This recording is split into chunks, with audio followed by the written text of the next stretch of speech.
A fé, andar com Deus, viver uma vida de relacionamento saudável com Deus, é exatamente isso. É uma corda bamba. Você não depende das vistas. Você não depende de coisas palpáveis. Você não tem aonde segurar. Por muitas vezes você vai sentir que debaixo dos seus pés não existe um solo. Nesse relacionamento com Deus, Deus vai exigir de você alguns esforços, dedicação e outra coisa que é muito absurda a se dizer, mas tem que ser dito. Deus só quer que você acredite. Deus não está nem aí para aquilo que as outras pessoas vão pensar.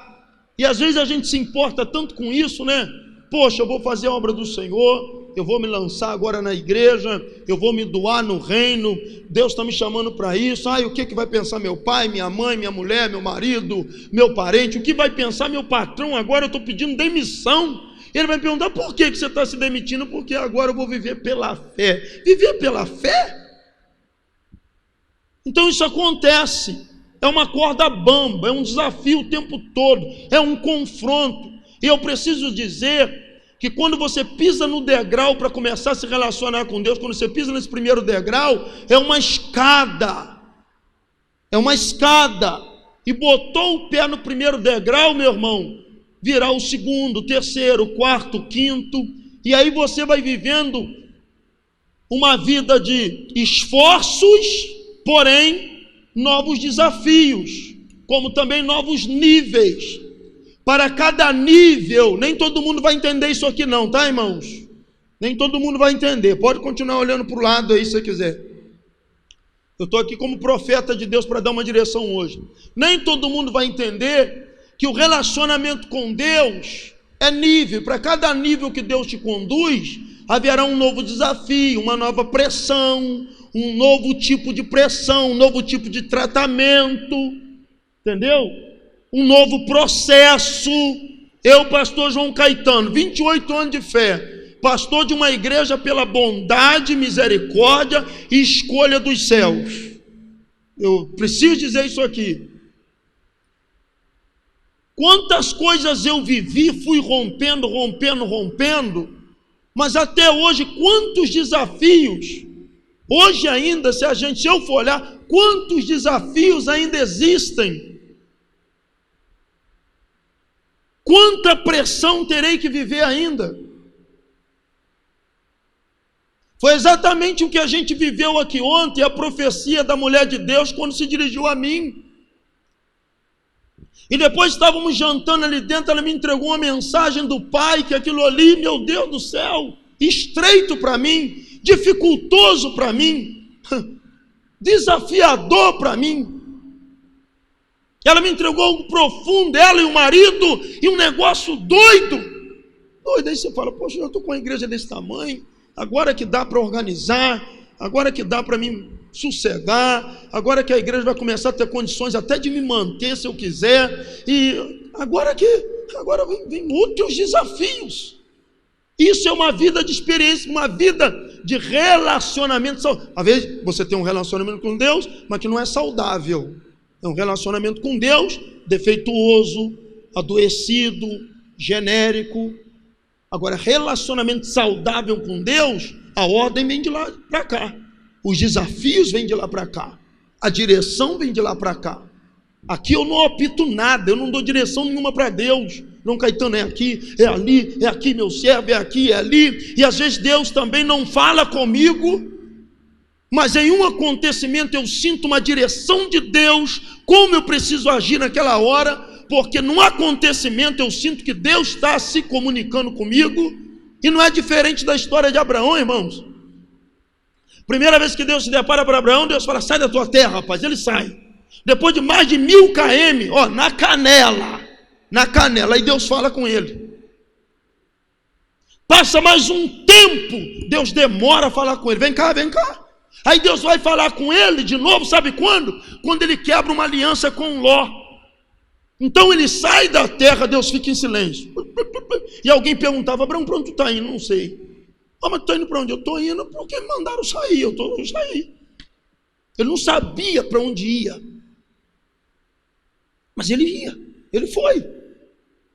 E depois de andar, romper muitas centenas de km na canela, Deus aparece para ele. Aí dá uma direção. Quando ele recebe a direção de Deus, Deus fica em silêncio de novo, por um tempo. E sabe quando é que Deus vai aparecer para Abraão de novo? Quando ele rompe com Ló. Porque estava tendo contenda entre os pastores de Abraão com os pastores de gado de Ló. Aí sabe o que Deus faz? Ele rompe, Abraão rompe com Ló, dá para ele a opção de escolha. E não é bom que a gente continue junto, porque os nossos pastores estão tendo contenda, o pasto é pequeno, as vacas estão brigando. Então Ló, escolhe para onde tu quer ir. Quem está aí? Quem está aí? Escolhe, Ló, seu sobrinho, para onde tu quer ir, meu sobrinho? Aí o que Ló faz? Ló age totalmente diferente de Abraão. Ele olha para um campo verdejante, um pasto frondoso, e diz: rapaz, mas que lugar é aquele ali? Imagine meu gado, minhas ovelhas, os meus jumentos e cavalos comendo aquilo lá. É para lá que eu vou. Abraão diz para ele: escolhe para onde tu quer ir. Se tu fores para a direita, eu vou para a esquerda. Se tu descer, eu vou subir. Se tu for, escolhe você. Porque Ló dependia de andar segundo as vistas. Se Ló não visse, ele desviava fácil. Se Ló não visse, se Ló não fosse ali naquele momento trabalhar com as suas vistas, ele ficasse sem direção. É por isso que Abraão fala para ele: escolhe você para onde tu quer ir, porque eu já tenho a voz. Eu já tenho a voz. Eu não preciso estar com os olhos abertos, eu preciso estar com os ouvidos atentos. Eu tenho a voz, tu não tem a voz. Então escolhe você. E Ló escolhe as campinas que cercavam o Jordão. E para lá vai Ló. E Abraão vai para o lado oposto. E diz a Bíblia que depois de um tempo, agora Deus fala com Abraão, não se ouve mais falar sobre Ló. E depois de um tempo, Deus vai usar Abraão com 318 guerreiros da sua casa, criados na sua casa, para ir resgatar Ló.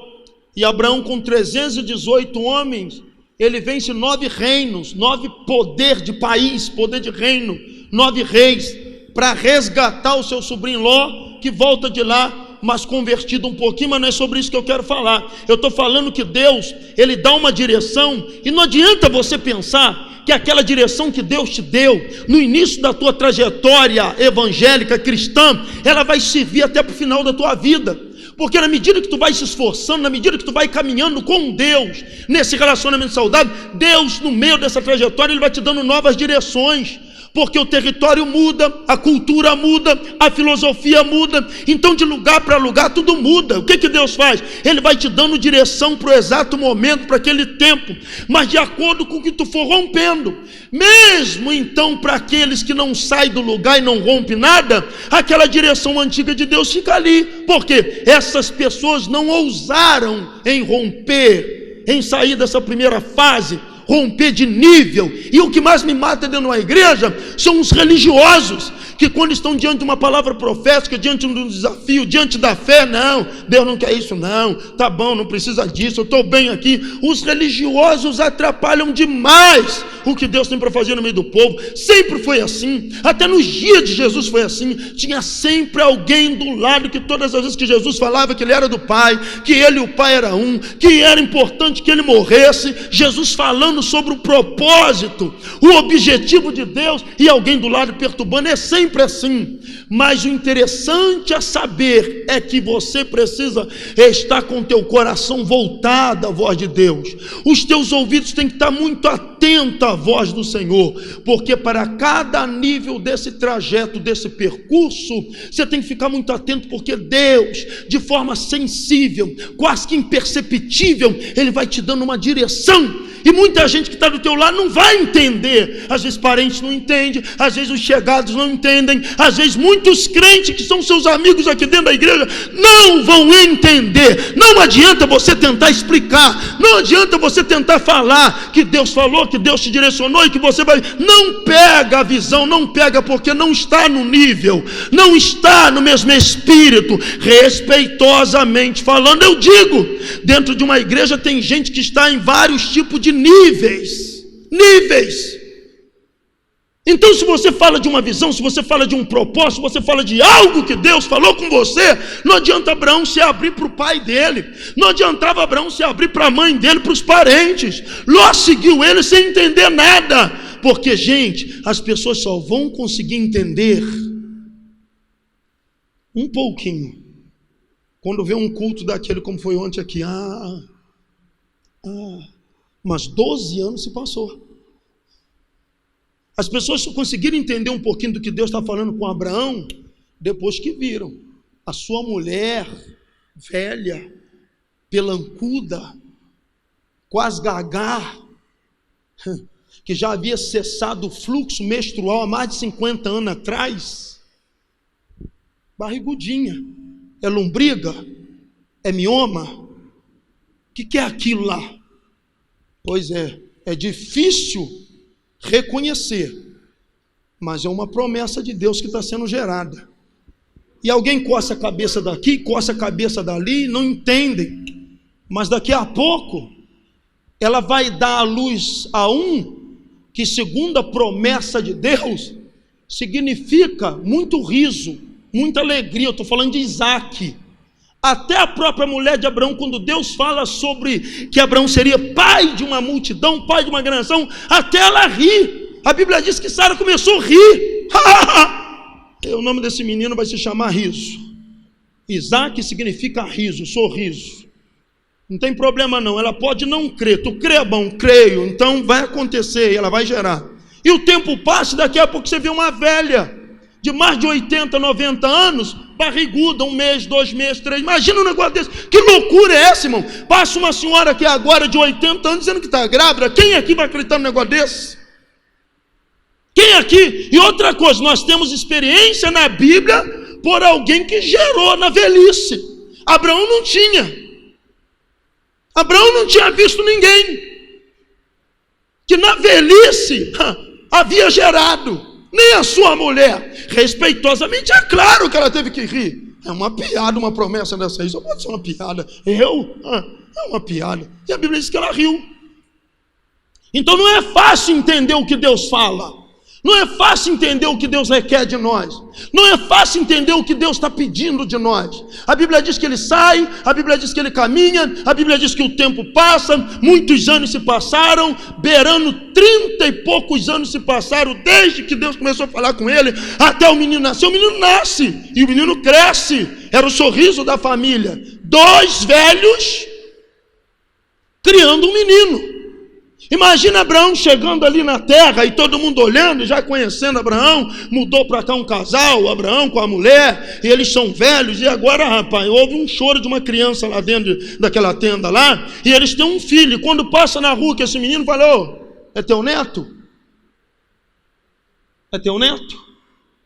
Não, não é meu neto não. Ah, teu bisneto? Não.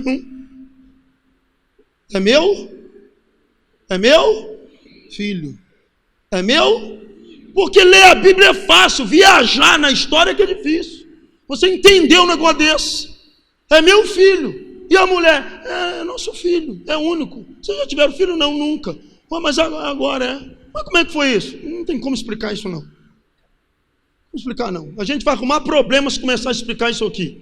Porque tem coisas que Deus fala com a gente, se a gente explicar fora da hora, a gente gera escárnio. As pessoas escarnecem, as pessoas zombam, as pessoas riem. Eu me lembro que quantas vezes eu estava lá no curral, trabalhando, eu vou ser um pregador da palavra, o Espírito Santo falava, e as pessoas riam. Eu estava trabalhando numa obra e dizia, um dia eu vou deixar isso tudo aqui e vou fazer a vontade do meu Deus. Seja o que Deus quiser, mas eu não achava que seria do jeito que Deus, o jeito de Deus. Eu pensava que seria um pouco do meu jeito. Aí um dia o Senhor falou, chegou a hora agora. Todo mundo riu, você era o mais esquisito, mas chegou a hora, vai deixar tudo, bora me segue. Eu não deixo não, tá louco? Logo agora que eu estou tendo tudo, logo agora que os meus filhos estão bem, logo agora que estou bem casado, logo agora, pois já vai ter que deixar tudo. Então, chega um momento na vida da gente, que a gente tem que estar atento àquilo que Deus fala com a gente, quanto ao nível desse trajeto, desse percurso. Agora, a Bíblia diz aqui em Gênesis capítulo 22, que Deus aparece para Abraão uma vez mais. E o que Deus está querendo agora? O que Deus está querendo agora, irmãos? Deus está querendo o quê? O filho. Promete, dá, e agora vem pedir. Menino é jovem, está numa idade boa de adolescência para a juventude, e Deus diz, olha aqui, toma teu filho, teu único filho que tu ama, viu? E vai à montanha de Moriá, a terra de Moriá, e oferece-lhe ali uma das montanhas que eu vou te mostrar. Olha o choque. Imagina um homem desse emocionalmente, imagina a mulher emocionalmente. Imagine agora como é que o chão desse homem some. Imagine agora o que vai dizer para os vizinhos, o que vai dizer para alguém que estava começando a acreditar na fé dele e no Deus dele. Agora, tu está indo aonde, rapaz? Eu estou indo... eu vou até Moriá. Fazer o quê? Não, deixa para lá. Fazer o quê? Deixa para lá. Fazer o quê? Deixa para lá. Eu estou indo até Moriá. Fazer o quê? Tá bom. Deus mandou eu... Tem que sacrificar ele. O quê? Rapaz, tu é louco demais. Tu já não tinha, agora tem, é teu único, talvez não terá condição de ter mais, ainda tem que sacrificar isso aí. Cara, seguir um Deus desse aí é loucura, eu estou fora. E quantas pessoas é assim mesmo? Elas estão fora, mas não imagina a grandeza, o nível e a proporção do que Deus vai derramar na tua vida. Eles não conseguem ver. Elas não conseguem ver. E elas não vão conseguir ver. Você vai se tornando tão íntimo de Deus que só você vai entender. Eu tenho que terminar essa noite aqui falando sobre isso. Você vai se tornando tão íntimo de Deus que Deus vai confiando em você argumentos e ideias profundas. Você vai se tornando tão íntimo de Deus, o teu tempo de trajetória sem decepcionar o Senhor, que Deus vai confiando em você coisas profundas. Deus vai revelando a você coisas profundas. Salmos de número 25 diz que o Senhor revela os seus mistérios àqueles que o temem. Então, não é todo mundo que Deus vai falar profundamente. Mas eu posso acreditar que aqui nesse final de campanha tem algumas pessoas que Deus vai começar a falar profundamente. Olhe para essa pessoa que está do teu lado e diga para ela: ô glória. Não está fraco, olhe para ela e diga: ô glória. Que cara que ela fez para você aí? Que cara que ela fez para você? Se ela fez uma cara mais ou menos boa, é porque essa é a pessoa que Deus vai começar a revelar coisas profundas. Se ela fez uma cara mais ou menos ruim, essa é a pessoa que vai ficar só no raso. Só no raso. Então tem pessoas que Deus escolhe. Deus escolheu Abraão, esse tempo de não decepcionar. Deus olhou a cartilha de Abraão e falou: eu mandei ele sair, ele saiu. Ele quebrou o pacto com Ló por mim, quebrou mesmo. Ficou sozinho sem Ló, abriu mão do seu sobrinho e ficou comigo, ficou mesmo. Quando eu falei que ia dar um filho, ele acreditou, a mulher riu, ele aumentou a fé da mulher e realmente o filho foi gerado. Ele criou o menino agora, nunca se envergonha de mim. Quer saber de uma coisa? Eu vou pedir algo tão profundo para Abraão, que isso vai se tornar um divisor de águas na história desse Abraão.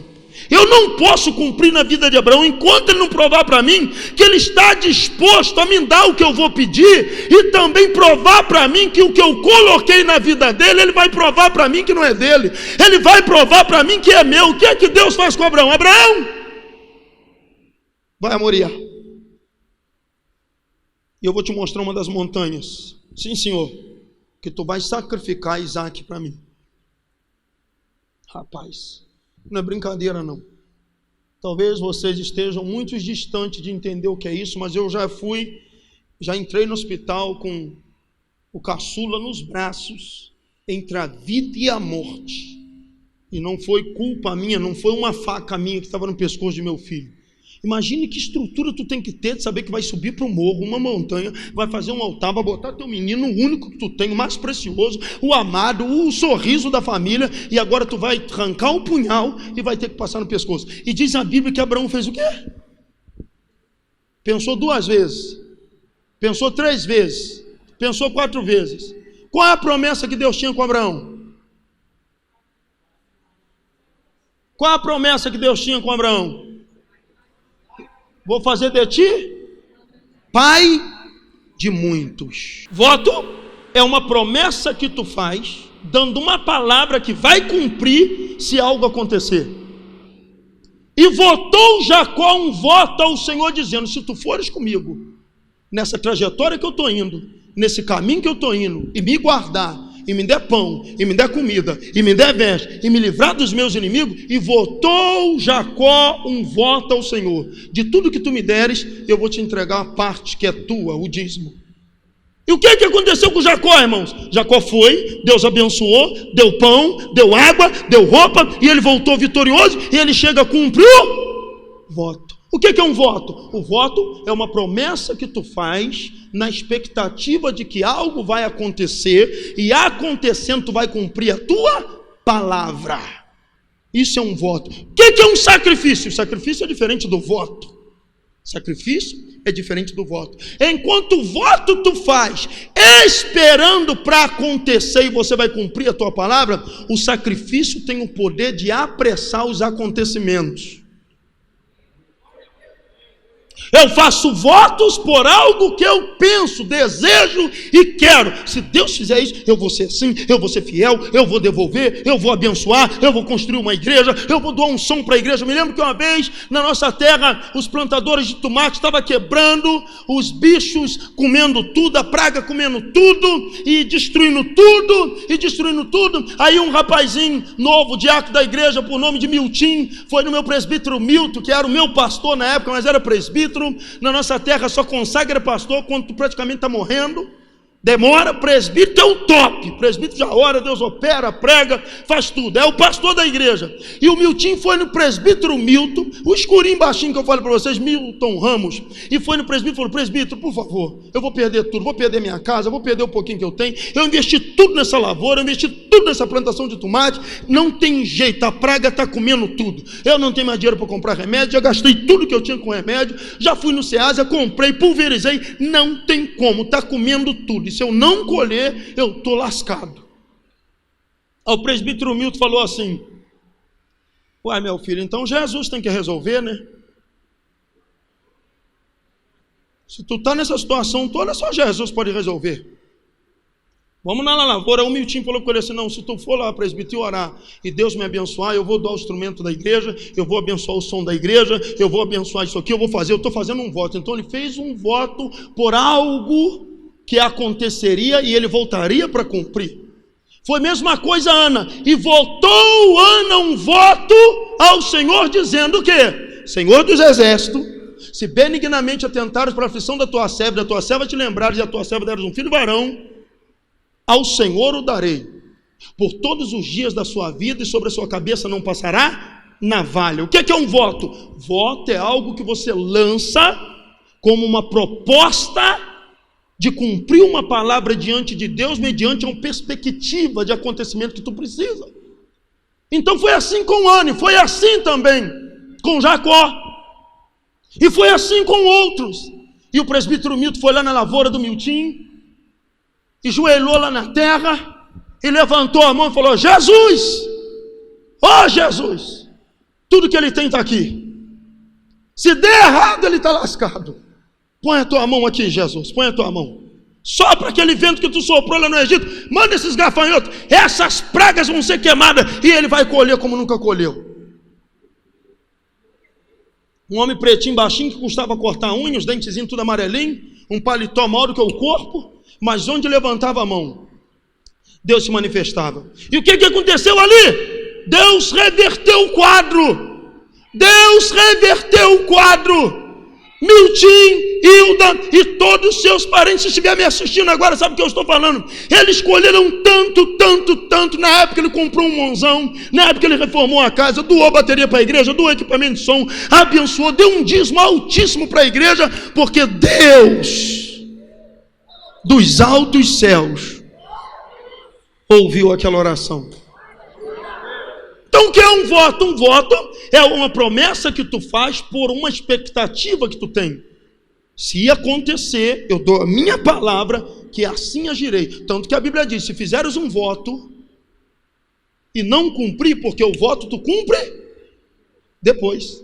Se fizeres um voto e não cumprir, meu irmão, é melhor que tu não faça. Está escrito ou não está? Mas o sacrifício não. O sacrifício, você levanta o teu altar e você faz um sacrifício para algo se apressar, para algo rapidamente ser eliminado, para Deus te socorrer, para algo acontecer de forma imediata. Vou te provar na Bíblia. A Bíblia diz que Abraão, estamos lendo aqui, ele ouviu a proposta de sacrifício de Deus. E quando ele está lá no Monte Moriá, em uma das montanhas que o Senhor havia lhe mostrado, ele arranca o cutelo e vai passar no pescoço do menino e grita ao anjo: Abraão, para! Se fosse eu na minha época lá, com a faca, eu dizia: Senhor, para, né? Aqui tem homem, rapaz, tu manda, eu faço. Como Abraão é mais crente que nós, né? Para, Abraão, para! Porque assim eu te disse, tu respondeu para Isaac subindo ali, que o Senhor ia prover, e eu já provi. Olha para trás aí o que eu preparei para você, olha aí. Deus respondeu imediatamente. A Bíblia diz que numa noite Salomão faz um sacrifício e oferece para Deus 1000 bois. E naquela mesma noite apareceu o Senhor para Salomão e disse: ei, ouvi tua oração e recebi teu sacrifício. Agora tu vai pedir o que tu quer que eu vou te dar.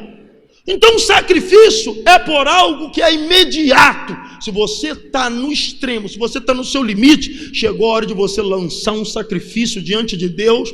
O sacrifício faz Deus se apressar, o sacrifício faz Deus socorrer, o sacrifício faz Deus abrir os céus. O que o sacrifício pode fazer, pastor? O sacrifício reverte quadros, o sacrifício faz Deus se manifestar, o sacrifício faz Deus se apressar, um sacrifício revela o Jeová Jireh na tua vida. E depois que você romper com os céus nesta área, você nunca mais vai ficar sem o Jeová Jireh na tua vida. Sou eu, Jeová Jireh, mas não sou aquele que provê e me retiro, não. Eu me torno presente na vida daquele que rasgou os céus com a fé do sacrifício. O que mais o sacrifício faz? O sacrifício blinda. Blinda. O povo de Deus no Egito foi blindado por causa do sangue de um sacrifício. O anjo da morte passa, gente, isso aqui é Bíblia, vocês estão aí ou não? O anjo da morte passa meia-noite e existiu uma marca de um animal que foi sacrificado. E o anjo da morte passa por cima. Eis ali surgiu a primeira menção bíblica acerca da Páscoa.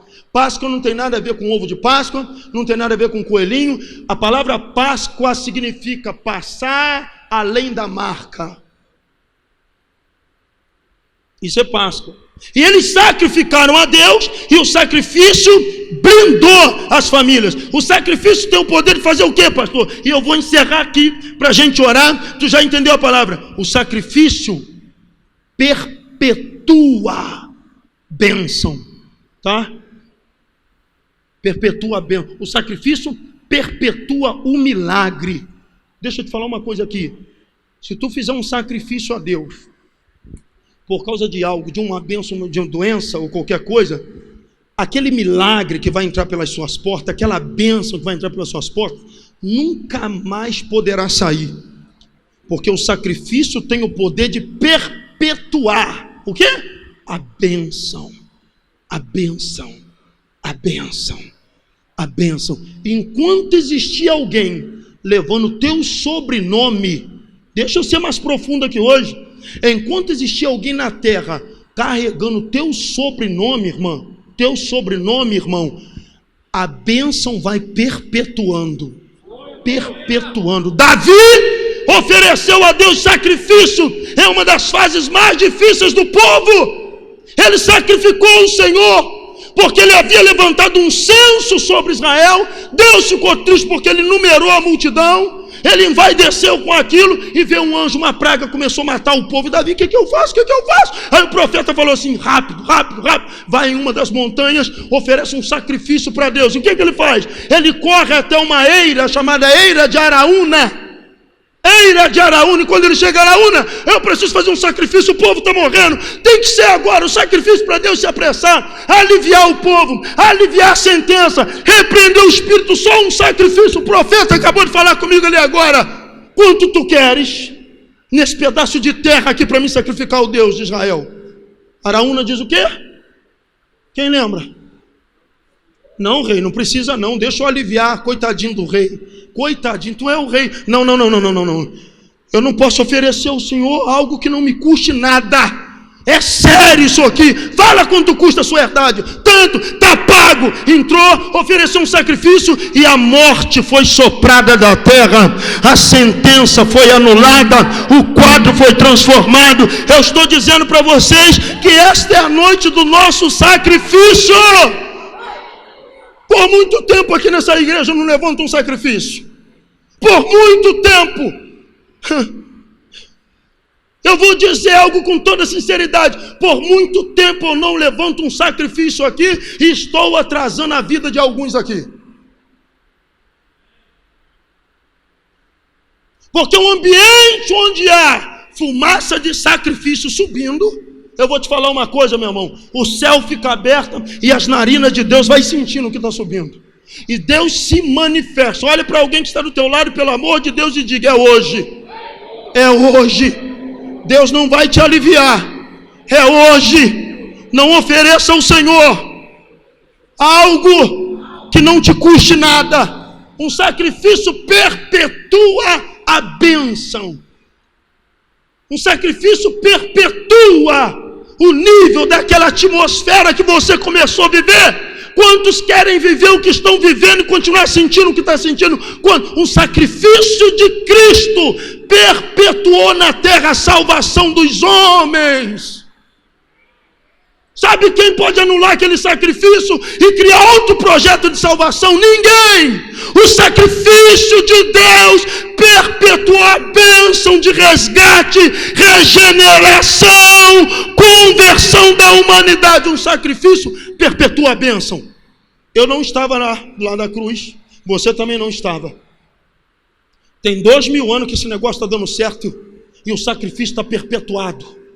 E até hoje eu estou aqui com 40 anos, 2000 anos atrás o sacrifício foi feito e está gerando resultado em mim até hoje. O sacrifício de Deus gera resultados que são perpétuos. Deixa eu declarar algo de Deus para a tua vida aqui. Tem coisas na tua vida que serão liberadas aqui hoje através do teu sacrifício que nunca mais vai sair da tua vida, nunca mais. Tem sacrifício que proíbe o Satanás de entrar. Tem sacrifício que proíbe a morte habitar. Tem sacrifício que repreende o espírito de morte.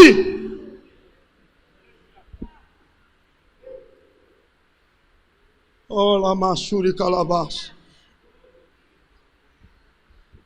Eu conheço uma pessoa que estava morrendo com câncer.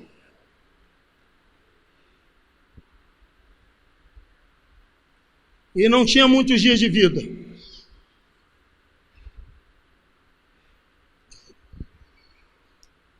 E o marido vendo o estado da mulher. Estava numa igreja quando um pastor lançou um sacrifício. E o pastor motivou a fé desse homem.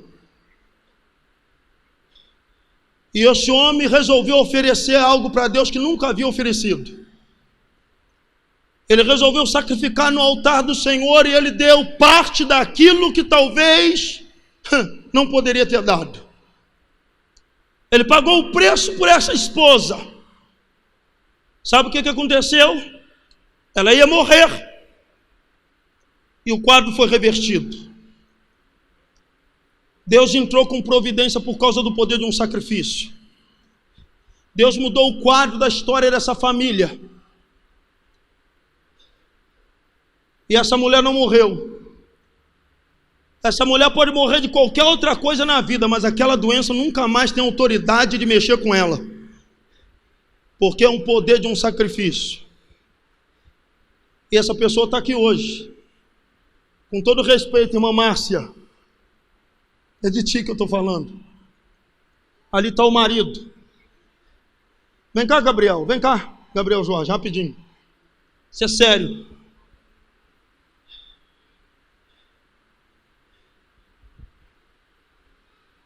Como estava a tua mãe? O que estava acontecendo? E o que foi feito para ela estar aqui hoje? Minha mãe chegou a pesar 35 quilos, né? Porque ela teve um problema no pulmão. É algo espiritual mesmo. Foi feito um trabalho para destruir a vida dela, a nossa família. E esse mal acometeu ela. A gente não estava na presença de Deus na época. E isso acometeu nossa família. Ela ficou muito ruim mesmo. Ela não conseguia respirar sozinha. Precisava de um equipamento ligado 24 horas para que ela pudesse respirar. Não conseguia fazer nada, ficava o tempo todo na cama, né? E até meu pai e minha mãe estavam separados na época, ou seja, nossa família realmente foi toda destruída através dessa obra de macumba. E eles mesmos separados, meu pai, ele aceitou Jesus, foi para a presença de Deus e foi o primeiro a ir para a presença de Deus. Minha mãe, nessa situação, prestes a morrer, chegou até a entrar em coma durante todo esse processo aí, chegou até a entrar em coma, ou seja, até faleceu, né? E só que nesse processo Deus me deu um sonho que meu pai ia lá fazer uma visita e depois da visita dele, ela começava a melhorar. E aí eu contei para ele esse sonho e ele, na presença de Deus, ele sabia que ela estava ruim, mas não sabia não tinha noção de como ela estava ruim. Então, a partir dessa visita que ele foi, ele teve realmente a real noção, teve esse choque de como ela estava. E foi bem na época que, na igreja que ele estava... Pode falar a igreja? Estava na Universal, né?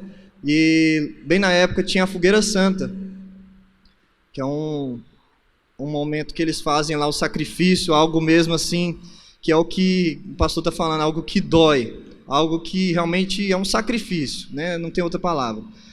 E aí ele ia fazer o sacrifício por ele, né? Estava sem a família, estava num momento difícil, foi mandado embora do serviço. Só que aí, depois dessa visita, ele sentiu no coração de fazer o sacrifício pela minha mãe, mesmo não estando junto com ela mais. E a partir desse sacrifício, todos nós, toda a família começou a ver realmente o mover de Deus, porque minha mãe estava desenganada, realmente, era esperar a morte, porque só piorava, não tinha um diagnóstico específico para tratar, era realmente parte do pulmão estava necrosado e não tinha como você tomar remédio, porque o próprio sistema imunológico atacava ela mesma. Então era uma situação que não tinha como resolver humanamente falando, realmente era só Deus. E aí o que podia fazer era drenar o resto do pulmão, mas o pulmão é como um braço, uma mão. Você arranca, não nasce outro, não cresce outro, né? Mas hoje ela está lá com os 2 pulmões, os exames, ela fez todos os exames, os médicos realmente viram um milagre, eles testificaram o milagre, eles levam esses exames com eles para onde eles vão, levam para as palestras. Realmente o milagre não foi só por aí também. Depois disso, o que já é muita coisa, né? Depois disso, minha mãe, ela foi para os caminhos de Deus, aceitou Jesus, e aí começou toda a restituição da nossa família. Meus pais, depois de 10 anos divorciados, casaram novamente, e hoje nós estamos com a nossa família toda restituída e na presença de Deus, com saúde. Aí eu falo para vocês o que o sacrifício faz. Será que o Covid de hoje conseguiu destruir o pulmão dela de novo? Que onde Deus põe a mão, meu irmão, blindou. Onde Deus põe a mão, blindou. Ela está aí restaurada, isso é o poder de um sacrifício. Eu quero me dirigir a você agora. Analise, por favor, a tua vida. Analise a tua vida. Será que você não quer dar uma alavancada nisso aí? Será que você não quer ativar na sua vida aquilo que realmente você pretende que Deus, você quer que Deus faça? Será que não chegou a sua hora de se acordar para a vida? Parar com essa historinha de ficar assim, não, a hora que Deus quiser vai ser assim, mas não. O sacrifício ele tem poder de reverter todo tipo de quadro. Um sacrifício ele tem poder de anular a sentença. Em qual área que tu quer que Deus se manifeste na tua vida? Em quem tu está querendo que Deus haja, toque? Qual é o futuro que você pretende para a sua família? Que tipo de relacionamento você quer que Deus mande para os seus filhos, para as suas filhas? O que Deus quer? O que você quer que Deus faça no teu relacionamento, na tua vida financeira? O que você quer que Deus haja? E como forma de reação ao teu sacrifício dessa noite do dia 7, você quer que Deus cele aquilo que você olha e pensa assim: Senhor, isso aqui não pode nunca acabar na minha vida, isso aqui nunca pode sair de mim. Qual é o preço que você quer pagar por isso? Qual é o sacrifício que tu quer fazer por isso? É você.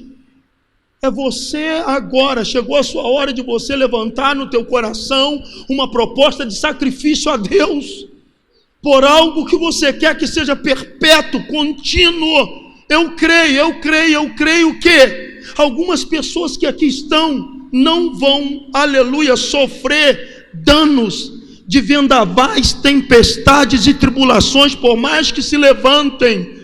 Tem uma tempestade que se levantou na minha vida, pastor, fica tranquilo, porque ela não pode causar dano algum, porque você, aleluia, selou algo no altar do Senhor, e isso vai se tornar perpétuo na tua vida.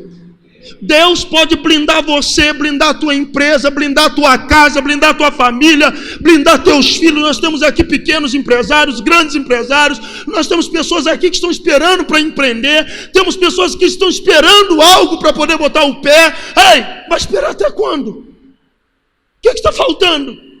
Tem pessoas aqui que precisam de um milagre de Deus na saúde. Por que não chamar a atenção de Deus? Por que não atrair os céus com uma fé que você nunca teve, com algo que você nunca fez? Se você quer que Deus faça por você o que Ele nunca fez, faça hoje algo que você nunca fez por Ele. É o mês da fé, fevereiro, e nós precisamos levantar aqui hoje um sacrifício a Deus. Quem está aí? Olhe para essa pessoa que está do teu lado e diga para ela: é agora.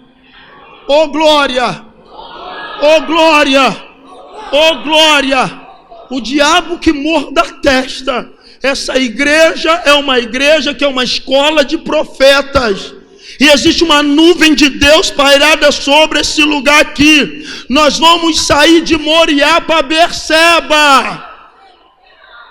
Depois que Abraão retorna, ele sai de Moriá, e diz a Bíblia que agora Abraão habita em Berseba. Lugar de recomeço, lugar de grandes construções, lugar de poços com água. Chegou a sua hora, chegou o seu momento. Talvez teu sacrifício hoje, você sabe o nível de vida que está vivendo.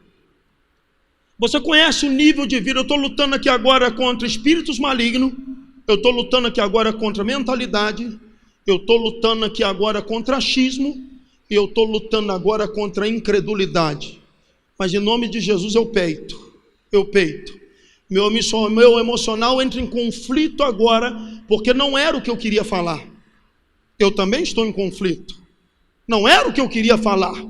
A proposta de Deus é uma proposta confrontadora para quem está pregando, como para quem está ouvindo. Então eu estou lutando agora contra mentalidade, incredulidade, demônios que estão furiosos.